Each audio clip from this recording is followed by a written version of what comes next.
ଶୀତୁଆ ସକାଳେ ମପିଆ ଖୋଜେ ସୂର୍ଯ୍ୟକୁ କିନ୍ତୁ ସୂର୍ଯ୍ୟ ନ ବାହାରିଲେ ମପିଆ କାନ୍ଦେ କାରଣ ଯେତେବେଳେ ମୋ ପିଆ କେଶ ଧୋଇ ଗାଧେ ସେତେବେଳେ ମୋ ପିଆ ସୂର୍ଯ୍ୟକୁ ଖୋଜେ।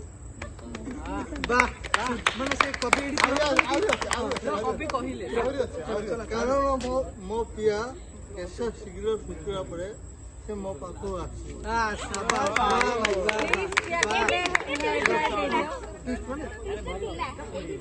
ଶୀତୁଆ ସକାଳେ କୁହୁଡ଼ି ହେତୁ ସୂର୍ଯ୍ୟ ବାହାରିଲା ନାହିଁ କି ମୋ ପିଆ କେଶ ଶୁଖିଲା ନାହିଁ